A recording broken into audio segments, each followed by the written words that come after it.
नमस्कार, स्वागत है आप सभी का एनएफ न्यूज पर। मैं हूं आपके साथ रोहित। भव्य और दिव्य महाकुंभ की शुरुआत 13 जनवरी 2025 से मकर संक्रांति के साथ शुरू हो गया और देश और दुनिया के तमाम लोग महाकुंभ में पहुंचे। लेकिन देश में एक तबका ऐसा भी है जो महाकुंभ को लेकर ऐसे ऐसे बयान दे रहा है कि उस पर बवाल भी मच रहा है। अभी देखिए, पश्चिम बंगाल के मुख्यमंत्री ममता बनर्जी ने कह दिया कि ये महाकुंभ नहीं मृत्यु कुंभ है। संजय राउत के भाई ने कह दिया कि मैं इसलिए स्नान नहीं कर पाया क्योंकि दूसरे के पाप मुझ पे आके चिपक जाते।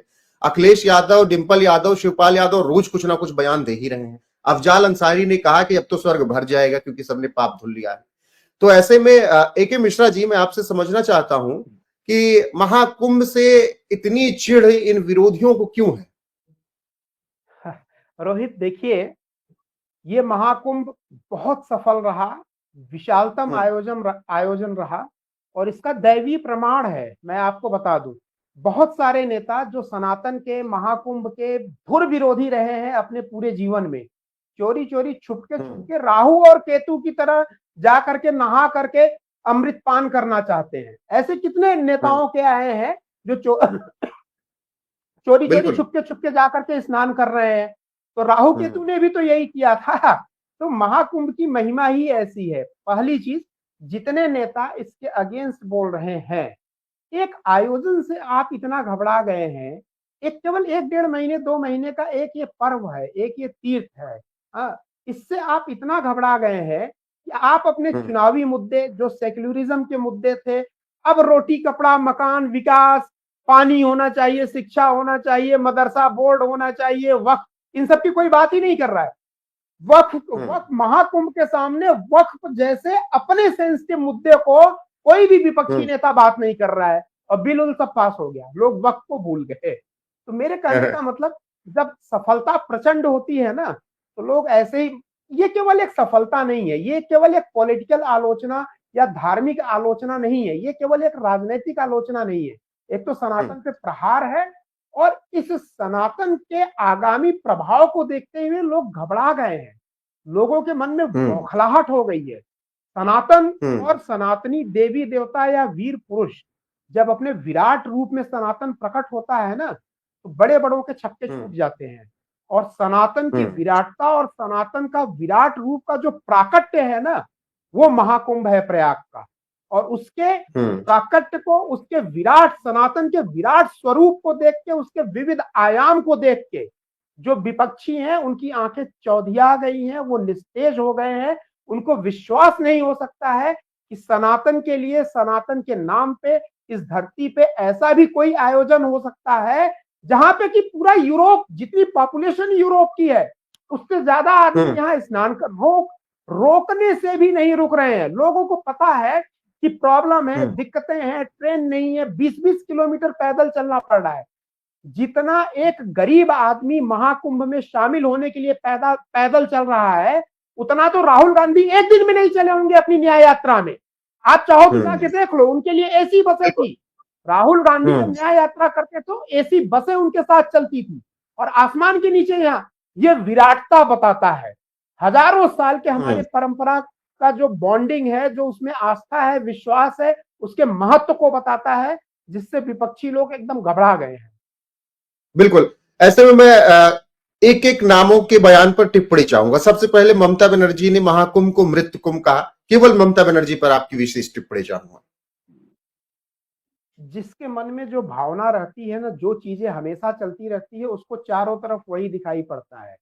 इतने पुनीत काम में भी देखा जाए, जहां पे लोगों को इतना अमृत प्रसाद मिल रहा है, स्नान हो रहा है, तो अब ये सबसे घृणित जो है बयान है कि भाई देखिए, जन्म और मृत्यु किसी न किसी बहाने से निश्चित है। किसी भी दुर्घटना का मैं एडवोकेसी नहीं करता हूँ, किसी भी बहाने से वो अच्छा हुआ कि नहीं हुआ। बंगाल में कितने लोग मर रहे हैं बहुत सारी चीजों के कारण। आप ये देखिए, हावड़ा में किसी औरत के साथ क्या हुआ, अभी वो एक डॉक्टर के साथ क्या केस हुआ था।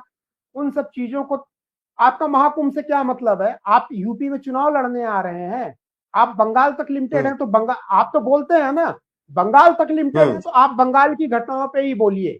बांग्लादेश बगल में पड़ा हुआ है, उसकी घटनाओं पे नहीं बोलेंगे जहां इतने हिंदू बोल देना कि बांग्लादेश मृत देश है। जी ठीक है। अगली टिप्पणी में चाहूंगा, संजय राउत के भाई ने कहा कि मैं इसलिए स्नान नहीं कर पाया क्योंकि जो पाप धुल रहे थे लोगों को वो मुझ पे आके चिपक जाते। खर दूषण वाली बात हो गई है। एक खर निकला था, एक दूषण निकल गया है दूषित करने के लिए।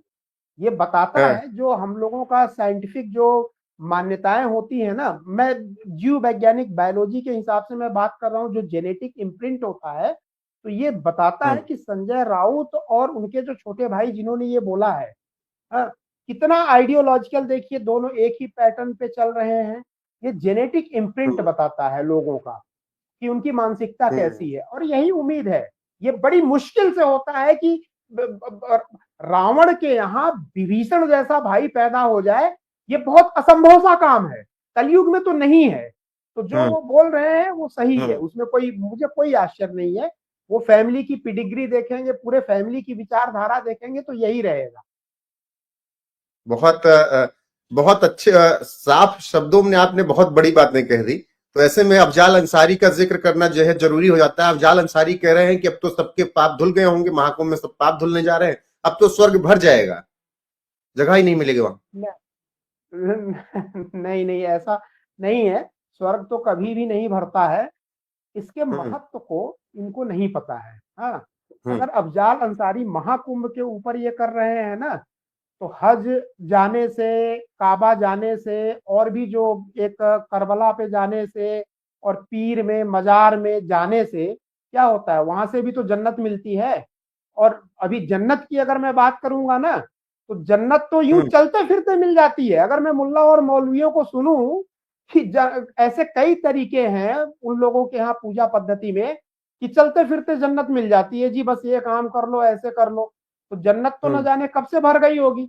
जरा उनसे पूछ लीजिए जन्नत में कितनी सीटें खाली हैं। रोज ही सारे हम्म। लोग खड़े रहते हैं जन्नत जाने के लिए। कभी किसी का, दुनिया भर में जितने कत्ल हो रहे हैं, जो आतंकवादी कर रहे हैं धर्म विशेष के, जितने युद्ध हो रहे हैं, बम ब्लास्ट हो रहे हैं, इसी उम्मीद में हो रहे हैं कि जी जन्नत मिलेगा हमको। ये लोगों के हम्म। स्टेटमेंट रहे हैं। हाँ, अच्छा, तो उनसे हम्म। पूछ लीजिए जन्नत भरी है कि खाली है अभी, और अगर खाली है जी। तो कितनी सीट्स खाली है। मेरे तरफ से हम्म। अफजाल अंसारी को ये टैग कर दीजिएगा कि जी उनको बिल्कुल। बोलिए अपना हिसाब हम्म। किताब रखे, दूसरों का ना रखे। बिल्कुल। अब समाजवादी पार्टी के नेताओं और खासकर अखिलेश यादव के बयान पर टिप्पणी। बयान बहुत सारे हैं, बस हर दिन समझ लीजिए कि महाकुंभ उनको अपनी आंखों में चुभ रहा है। नहीं, बिल्कुल देखिए, कोई भी बहुत बड़ा आदमी हो, कोई भी नेता हो, कोई सामान्य आदमी आदमी भी हो, टिप्पणी तो बहुत दूर की बात है। अगर कलुषित मानसिकता और विचार भी आपने महाकुंभ के बारे में रखा है, तो भी एक महापाप है, और इसका हम्म। परिणाम दिखेगा। देखिए, जाके प्रभु दारुण दुख दीना, ताके मत हर पहले ही हर लीना, ये ठीक हम्म। यही चीज थी 2014 में। बीजेपी इतनी आसानी से थोड़ी आ गई, बीजेपी को तो कुछ करना ही नहीं पड़ा। इसी जी। तरीके के बयान मणिशंकर अय्यर ने दे दिया, चाय वाला कभी प्रधानमंत्री नहीं बन सकता। इनके 50 नेता ऐसे हैं। एमपी का इलेक्शन कांग्रेस जीती हुई थी, कांग्रेस के एक नेता ने बोल दिया, अरे छोड़ो अखिलेश वखिलेश, कौन अखिलेश वखिलेश। अरे भाई, आप हम्म। अपने विरोधी सहयोगी के बारे में बात करिए, मुद्दे पे करिए, सम्मान से करिए। इन हम्म। लोगों के ये जितने स्टेटमेंट आ रहे हैं, ये इतिहास में दर्ज होगा। ऐसा नहीं है कि चुनाव होने के बाद लोग भूल जाएंगे। धर्म के ऊपर की गई टिप्पणी पूरा धार्मिक जनमानस हमेशा याद रखता है। रावण ने हम्म। धर्म विरुद्ध अगर कोई भी एक टिप्पणी की थी, महाभारत में किसी ने भी धर्म विरुद्ध अगर कोई टिप्पणी की है, तो हजारों, दसियों हजार साल के बाद भी आज भी हम लोगों को याद है कि नहीं है। और बिल्कुल। आज भी दुर्योधन और रावण को कोई अच्छा आदमी नहीं मानता है, वो कितनी भी कोशिश कर ले। तो ये हम्म। चीजें ऐसा नहीं है कि 5 साल 2 साल में चुनाव के बाद लोगों के मन से जो है ये बातें हवा हो जाएगी। मिल्कीपुर में इसका परिणाम दिखा है। राजा अयोध्या हम्म। बोले थे ना, और परिणाम 6 महीने में ही दिख गया। 6 महीने 7 महीने में जब भी उपचुनाव हो, तो अभी 2027 में चुनाव है, आगे चुनाव है, ये सारे, और डिजिटल मीडिया में तो ये रिकॉर्डेड है। और बीजेपी जब चुनाव होगा, इन सारे के कट्स को निकाल करके बार बार जनता को याद कराएगी, और ये एक बहुत बड़ा मोटिवेशनल फैक्टर होगा इन लोगों का भविष्य डिसाइड करने में, जन्नत जाएंगे कि दोजख जाएंगे। अफजाल अंसारी ने जो अभी बोला ना कि जी स्वर्ग भर गया, स्वर्ग तो छोड़ दीजिए, जन्नत जाएंगे कि दोजख जाएंगे, ये वीडियो क्लिपिंग आपको चुनाव के पहले डिसाइड करेगा। जी बिल्कुल, बहुत बहुत धन्यवाद ए के मिश्रा जी आपका, बहुत शानदार तरीके से हर एक बातों को समझाने के लिए और हर एक नेता की टिप्पणी पर अपनी समीक्षा करने के लिए। बाकी दर्शकों पर छोड़ देते हैं कि उनको कैसी ये चर्चा लगी, कमेंट में जाकर जरूर बताएं। वीडियो को शेयर करना ना भूलें, लाइक करें और एनएमएफ न्यूज पर लगातार बने रहें, क्योंकि यहां पर आपको लगातार खबरें मिलती रहेंगी। नमस्कार, धन्यवाद ए के मिश्रा जी। Thank you.